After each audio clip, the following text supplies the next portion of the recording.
ஜெயலலிதா இந்துத்துவா தலைவரா? கொதிப்பில் அதிமுகவினர், சிரிக்கும் திமுகவினர், வாயை விட்டு மாட்டிக்கொண்ட அண்ணாமலை. ஜெயலலிதா ஒரு சிறந்த இந்துத்துவா தலைவர், அவர் விட்டு சென்ற இடத்தை பாஜக நிரப்பி வருதுன்னு அண்ணாமலை கூறியிருந்தாரு. அண்ணாமலை இப்படி பேசுனதுனால கடும் கொந்தளிப்புல இருக்காங்க அதிமுகவினர். அண்ணாமலைக்கு கடும் கண்டனம் பறந்து வர்ற நிலையில அண்ணாமலையோட இந்த பேச்சுக்கு அதிமுக தலைவர்கள் பதிலடி கொடுத்துட்டு வர்றாங்க. இந்த பேச்சுக்கு ஜெயலலிதாவோட தோழியாக இருந்த சசிகலா, அதிமுக முன்னாள் அமைச்சர் RP உதயகுமார், மூத்த பத்திரிகையாளர் ஷியாம் தராசு உள்ளிட்டோர் கடும் கண்டனங்களை தெரிவிச்சுக்கிட்டு வர்றாங்க. அந்த வரிசையில தற்போது அண்ணாமலைய மிக கடுமையா விமர்சிச்சிருக்காரு முன்னாள் அமைச்சரான ஜெயக்குமார். தமிழ்நாட்டுல ஜெயலலிதா மறைவால ஏற்பட்ட வெற்றிடத்தை பாஜக நிரப்பி வருது. ஜெயலலிதா தனது இந்து அடையாளத்தை காட்டினாரு. அவர் மிகச்சிறந்த இந்துத்துவா வாதியாக இருந்தாரு. அதிமுக ஜெயலலிதாவின் மறைவுக்கு பிறகு இந்துத்துவா கொள்கைகள்ல இருந்து விலகிடுச்சு. இதனால அதிமுகவுக்கு வாக்களித்த வாக்காளர்கள் பாஜக பக்கம் வந்துட்டாங்க.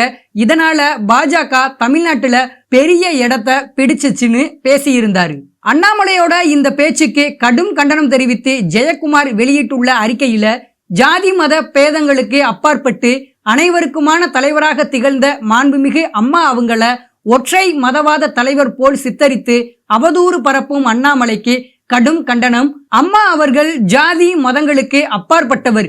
இந்து, இஸ்லாம், கிறிஸ்தவம் உள்ளிட்ட மற்ற மதங்களுக்கு பொதுவாக திகழ்ந்தவர். மதத்தினரையும் சமமாக மதிச்சவர். பாபர் மசூதி இடிக்கப்பட்டப்ப நாட்டுல பல மாநிலங்கள்ல வன்முறை சம்பவங்கள் நடைபெற்றுச்சு. தமிழ்நாட்டுல எந்தவித வன்முறைக்கும் இடம் கொடுக்காம தமிழ்நாட்டை அமைதி பூங்காவா திகழ செஞ்சவரு அம்மா. பாஜக மாநில தலைவர் அண்ணாமலை தன்னை அடையாளப்படுத்தி கொள்ள வேண்டுமென்றே மாண்புமிகு அம்மா அவர்கள் மீது அவதூறு பரப்புற நோக்குல ஒற்றை மதவாதத்தை சார்ந்த தலைவர் போல பேட்டி கொடுப்பது கடும் கண்டனத்திற்குரியது.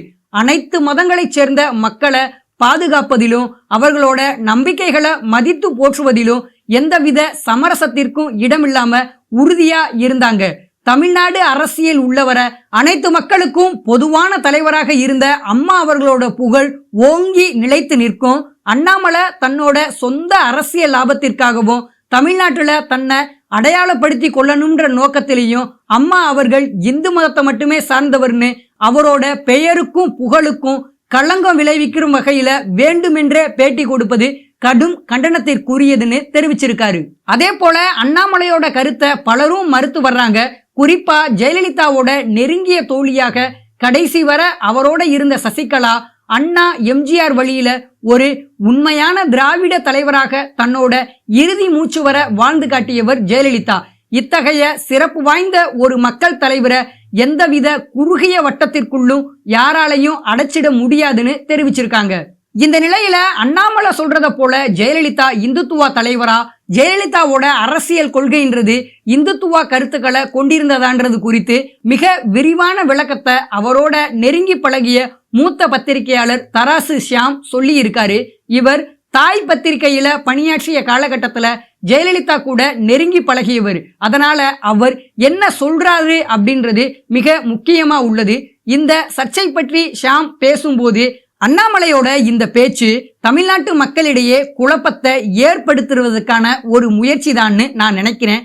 ஏன்னா இந்துத்துவா அப்படின்றது வேறு, ஹிந்துயிசம் அப்படின்றது வேறு.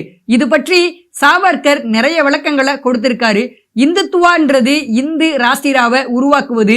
இந்துக்கள் உயர்வானவர்கள், இந்து மதம் உயர்வானது, இந்துக்கள் வாழும் நாடு உயர்வானது. அதாவது இந்து நாடு என்பது புனித பூமி. இந்த புனித பூமி மீது நம்பிக்கை இல்லைனா இந்துத்துவா என்பது இல்ல அப்படின்றாரு சாவர்கர். இதுதான் இந்துத்துவாவோட கருத்து. இதுல ஜெயலலிதா எப்படிப்பட்டவர்ன்றத பார்க்கணும். ஜெயலலிதா மத நம்பிக்கை உடையவர், அதுல மாற்று கருத்தே இல்ல. எம்ஜிஆரும் அப்படித்தான். மூகாம்பிகை கோயிலுக்கு தங்கவாளை பரிசா கொடுத்திருக்காரு. அதே மண்டக்காடு கலவரம் வரும்போது மதத்தையும் கடுமையா எதிர்த்திருக்காரு.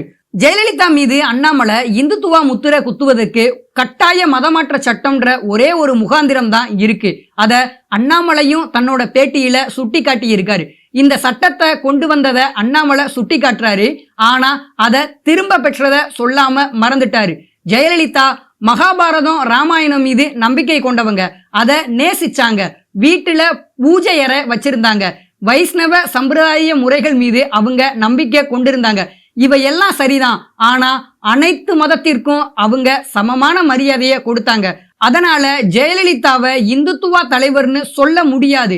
அண்ணாமலை சொல்றத போல ஜெயலலிதா இந்துத்துவா தலைவர் கிடையாது. அந்த கருத்தை என்னால ஏற்க முடியாது.